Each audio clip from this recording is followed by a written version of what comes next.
G'day from the Albert Park Circuit paddock on a very sad day for Logan Sargent. After yesterday's drama with Alex Albon's crash, he's going to sit out FP3, quali and the race.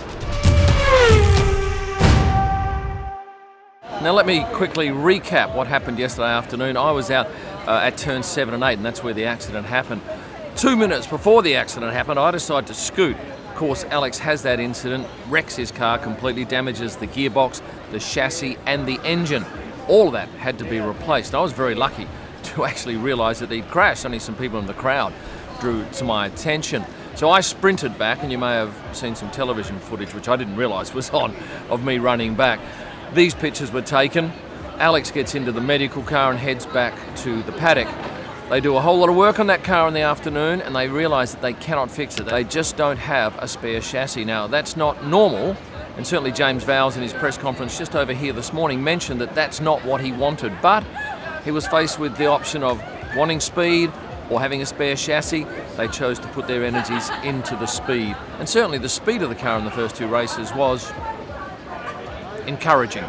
James did say this morning that yes, they rolled the dice, and unfortunately in this instance it has come up a very sad result for Logan Sargent. He was in late today. Now, some people I spoke to thought he might not even show up and just head straight back home, but no, he is here. He is a team player. James did say that he has an incredible work ethic and he is there to support the team, and he also went on to say that this is a bizarre sport in so much as you have two players, Alex and Logan, who are playing in a team, but they're playing against each other.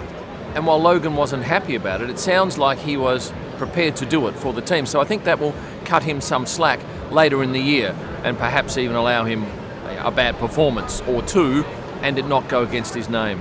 I do like listening to James Vowles speak. He tells it as it is, and he was very honest about that decision backfiring on them. I mentioned earlier that Logan was in a lot later than he would normally come in, and I thought he may have come from this entrance down here. But he didn't. He came from the main entrance, which is back this way.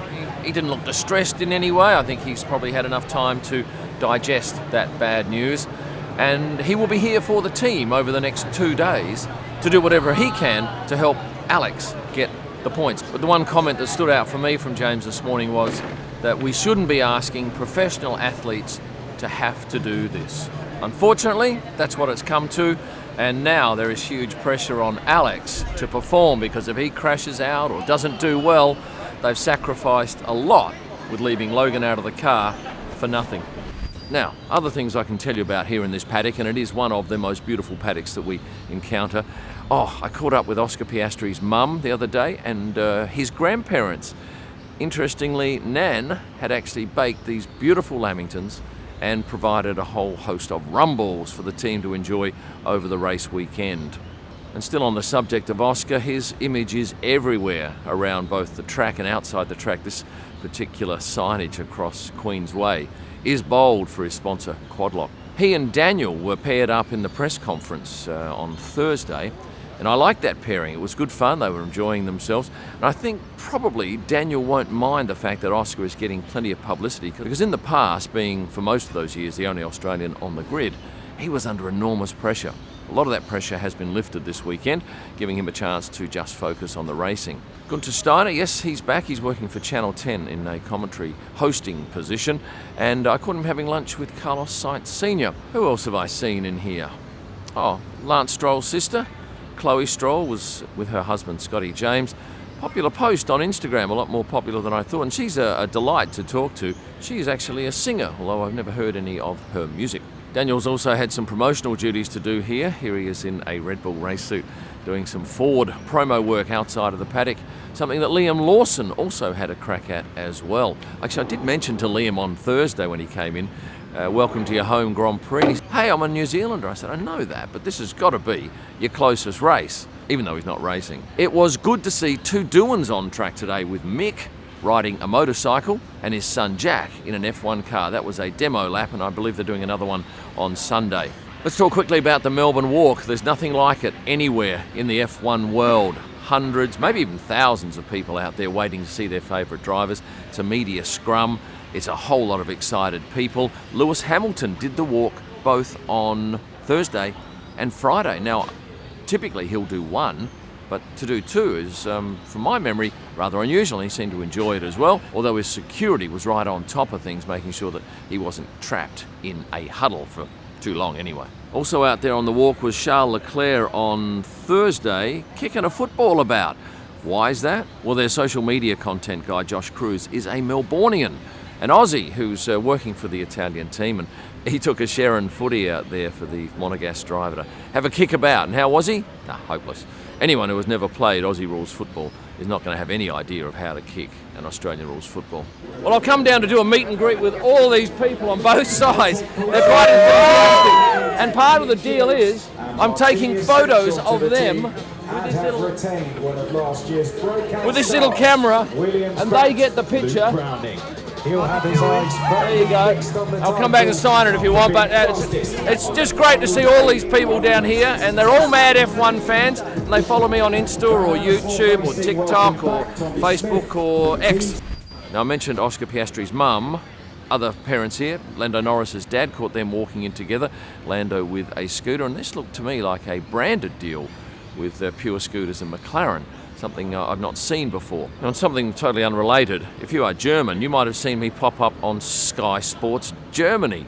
I was asked to do a little interview with Peter Hardenacker here, who's one of the journos, and it was a nice treat because I got to speak a little bit of German, and my German is sehr einfach, which means very simple in German. But still, it's nice to get my message across to a new audience.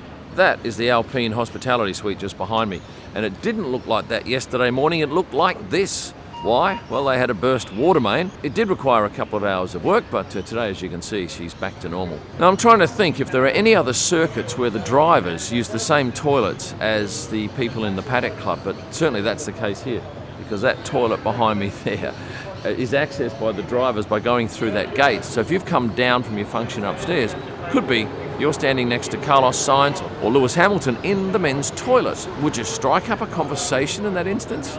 Your comments below would be interesting. Did you know that there's a curfew involved in Formula One?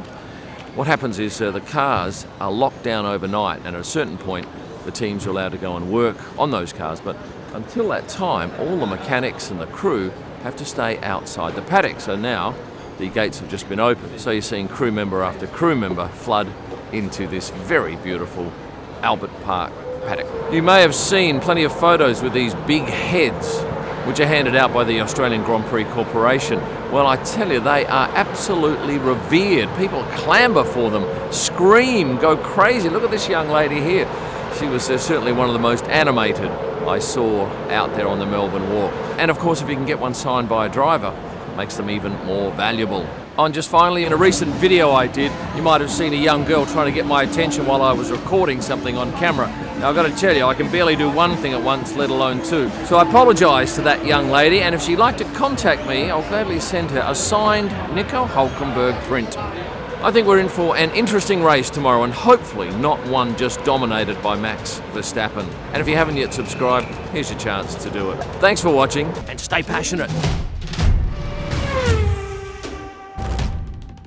Just before you go, can you please hit the like button? And for those of you who have not subscribed, hey, who's that? Lovely pair of breasts you got,